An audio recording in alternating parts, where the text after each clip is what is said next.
반갑습니다. 주식회사 놀부 MBG 부동산 실전 교육을 맡은 창업전략연구소의 최바우 FC라고 합니다.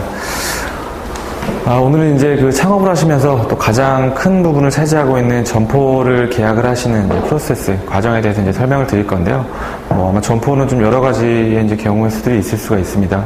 기존에 있던 점포를 또 인수하시는 경우가 생길 수도 있고, 아니면 신축 건물에 들어가시는 경우일 수도 있고, 그다음에 아니면 전대차가 하실 수도 있는 경우들이 있는데, 그런 계약들을 하시면서 중요한 포인트 몇 가지만 좀 간략하게 설명을 드리도록 하겠습니다. 첫 번째는 이제 권리금 양도양수 계약일 겁니다. 일반적으로 아마 가장 많이 하는 이제 계약일 거예요.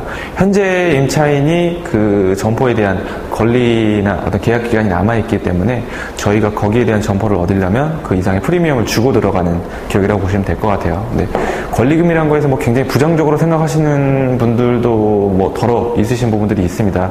왜냐면 아무래도 권리금이 이제 법적으로는 보장을 받을 수 없는 금액이기 때문에 그렇게 많이 생각을 하시는데, 쉽게 좋은 자리에 누가 봐도 좋은 자리에 아직까지의 계약 기간이 남아있고 충분한 어떤 영업권이 있는 자리라면 그거에 대한 권리금을 주는 부분도 워낙 관습적으로 많이 되어 있는 부분들이라서 이거에 대한 부분들은 그렇게 부정적으로는 판단을 안 하셔도 되는 부분들이 있을 수 있고요. 첫 번째로 이제 권리 계약을 하시게 되면 현재 임차인과 들어가시는 새로운 사장님, 아마 계약의 주체는 이제 두 분이 주체가 되실 거고요. 그 권리 계약을 하고 난 다음에는 건물주나 분양주나 어떤 회사가 될 수도 있고 직접 이제 임대인과 임대차 계약을 체결을 하셔야 됩니다. 이때 모든 어떤 그전에 있던 조건보다는 저희가 들어갔을 때 조건들을 확실하게 명확하게 규정을 져서 이제 들어가셔야 되는 부분이 있을 수 있고요. 여기서 이제 중요한 포인트를 보시면 건물주랑 임대차 계약을 체결을 하시기 전에 간혹 가다가 어떤 권리금에 대한 잔금을 요구하는 그런 업주분들도 좀 계실 거예요. 근데 보통 일반적인 권리계약서에 보시면 임대차 계약이 체결이 되지 않으면 권리계약은 원인 무효로 해서 계약금은 반환을 한다는 이런 특약사항들이 들어가 있는데, 예를 들어서 5천에 250짜리 그런 점포에 대한 권리금을 좀 주고 들어가시는데, 지금 있는 조건 외에 이제 건물주랑 임대차를 쓰러 가려고 보니까 보증금 1억에 임대를 한 500까지 올릴 생각이래요. 아니면 예를 들어서 계약 기간 1년밖에 못 준다거나, 아니면 한 1, 2년 있다가 건물을 신축할 계획이 있다거나, 그렇게 되시면 굉장히 큰 낭패를 볼 수 있는 경우이기 때문에 임대차를 체결하시면 안 되겠죠. 그러니까 이런 부분에 대한 모든 부분들을 다 임대차를 써놓고 확정이 되면 현재 있는 임차인에게 이제 권리금을, 잔금을 납부를 하셔야 됩니다. 그러니까 미리 납부하시게 되면 굉장히 좀 곤란한 상황도 발생하실 수 있기 때문에 이 점은 꼭 유의를 해서 권리계약을 체결을 하시면 되고요.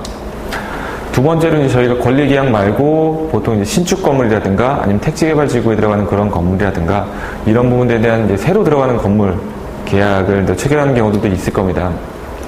보통은 분양주가 될 수도 있고요. 통건물주가 될 수도 있고, 아니면 분양이 되기 전이라면 회사, 시행사나 대행사 측과 계약을 아마 체결하는 경우가 될 텐데, 이때는 물론 또 권리금이 없는 부분이기 때문에 앞에 있는 과정들은 빠지겠죠. 특별히 바로 이제 건물주랑 다이렉트로 계약을 하시는 부분은 문제가 되시진 않는데, 여기에서 간혹가다 문제가 되는 게, 분양이 되기 전에 회사랑 계약을 하시고, 회사가 이제 나중에 분양이 되면 분양주로 이제 승계가 되는 경우들이 있어요. 근데 아까랑 똑같이 이제 예를 들어서 이제 5천에 250짜리로 시행사랑 이제 임대차 계약을 체결을 하셨는데, 분양이 되면서 그 분양주는 난 이 조건은 납득할 수가 없다. 나는 예를 들어서 350은 받아야 되겠다. 이런 것도 굉장히 법적인 분쟁까지 가실 수가 있어요. 그러니까 시행사랑 계약을 체결하실 때는 그러니까 소유주가 변경이 되더라도 현재 임대차 조건은 필히 승계를 하고, 이게 승계가 안 될 경우에 대한 이에 대한 책임은 시행사 측에서 문다는 이런 특약사항들은 꼭 명시를 하고 가셔야 좀 안전장치가 되실 수 있는 부분들이 있으실 겁니다. 세 번째로 이제 전대계약, 많이 나오는 계약들은 아닐 거예요, 보통. 정상적인 계약들은 아니라고 보는 부분들도 있는데, 주택임대차도 마찬가지일 거고요.